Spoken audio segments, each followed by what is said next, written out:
Welcome back to This Week in America. Interesting topic. We've all read the news, the largest outbreak of mumps in 20 years. Interesting that many, I think it's about 2/3 of the cases, report people who have been vaccinated. With us to talk about that on the program is Dr. Cass Ingram. He is the author of Natural Cures for Killer Germs and 15 other books on health, nutrition, and wellness. He's an expert on antiviral properties and medicinal uses of wild spice plant extracts. Dr. Ingram, thank you for joining us on This Week in America. Absolutely, Rick. Great to be with you.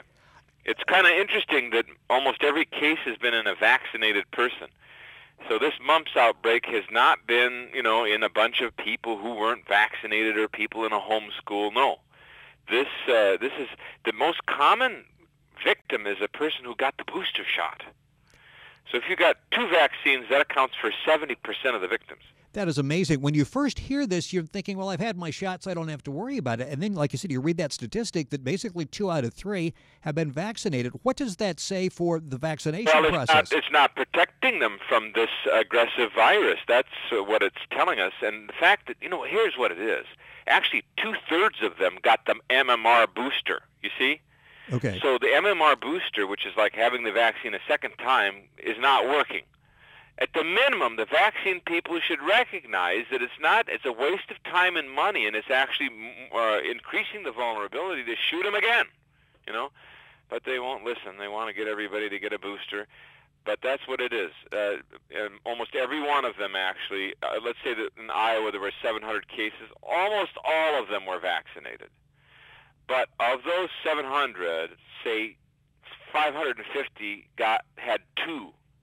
So it's actually less of a risk if you only had 1 vaccine. Isn't that bizarre? That's amazing because you think, and you mentioned the MMR, which is what measles, mumps, rubella vaccine. You think when you get that, it's like, okay, basically, we think we're bulletproof. We think we're bulletproof with a lot of diseases that we've been vaccinated for. This is how we believe. But now whooping cough, is an epidemic in some parts, and it almost always occurs in vaccinated people. So it's not a cure-all to get a needle. And if you think about it, we have flush toilets. If we did wash our hands, we have sanitation. We have chlorinated water. We have a lot of good things in America that we're privileged to have.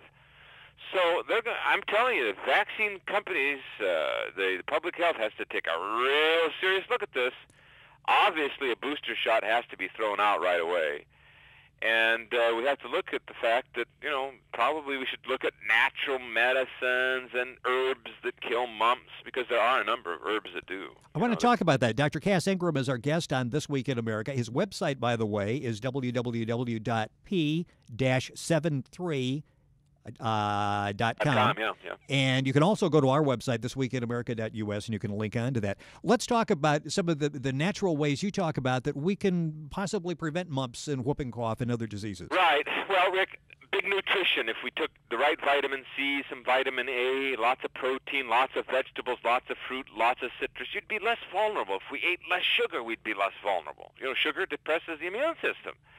But my favorite herbal or natural medicine is the oil of wild oregano, and some of your listeners have heard me before talking about this. Oil of wild oregano, we're, of course, using the P73 because that's the edible research spice oil, totally safe even for an infant. This material destroys the mumps virus. It destroys the virus. So why not lean more if you get something, they send you home, they don't have anything for mumps. We don't have anything for mumps when it's an active case, right? You don't vaccinate somebody while they have mumps. Right. So, a natural herb, oil of wild oregano, oil of lavender, garlic, they actually can kill viruses. Now, we did a study because everybody's hoop-to-doing about bird flu and this flu and that flu. We took 3 flus. We took the cold virus, which is different. We took the flu virus, influenza A. We even took the bird flu, and we killed them with different herbs. We killed them in 20 minutes. It's amazing. All traces of the virus inside tissue cultures. A very important study that's being published. So there's hope. There's no use in being afraid, and don't get 2 and 3 booster shots. It's not a good idea. Why don't we hear more about some of the natural remedies that you're talking about? The drug companies are frightened. You ask why don't we know more? Well, yeah. They're not going to let that information out. If honey could be used to treat burns and diarrhea, which is good for both of those things, if garlic can lower blood cholesterol as well as lopid, or the purple, if a spice like fenugreek can stop your stomach ache better than the purple pill, you know what I'm saying? Right. Oil of oregano for bacterial infection or virus. I mean, that's pretty revolutionary. We've got about a minute left in this segment, and you talk in your books about vaccines actually have caused disease. Yes, there's no doubt about it. We know, and I have this new book called, it's different than the one you mentioned. We have, I think, Natural Cures for Health Disasters, but then also this Cause for Cancer Revealed. Not cure, the cause for cancer revealed, the vaccination connection. We have traced, there's no doubt about it, a virus that contaminated the polio shot. Remember they had us line up for the sugar cube and the shot? Oh, sure. This virus is a contaminant from monkeys. They actually grew the vaccine on monkey testicle and monkey kidney, and it's in 50% of Americans. Wow. And it's now known to be a cause of cancer. Brain cancer, bone cancer, sarcoma, lymphoma, leukemia, breast cancer. Oh, my God. So I've documented this, what to do about it. It's a monkey virus known as SV40. The data is there. MD Anderson, Loyola University, Baylor University, everything. And the data is on the website. Unfortunately, we're out of time. Dr. Kaz Ingram has been our guest on the program. His website is www.p-73.com. You can go to our website, thisweekinamerica.us, and link on to that. Dr. Ingram, thank you very much for joining us. My pleasure. It's been our guest on This Week in America. The program has been produced by Sean Bratton. Scott Pinkerton is associate producer, Otto Bichet, director of engineering, Jay Anderson, segment producer, and Ben Watson in charge of web development.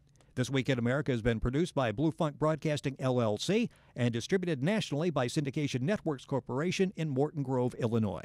We thank you for joining us on the program, and again, for information on all of the guests we've had on the program and upcoming guests, please go to our website, thisweekinamerica.us. That's all on this program. Thank you so much for joining us. Have yourself a great week, and hopefully join us again for This Week in America.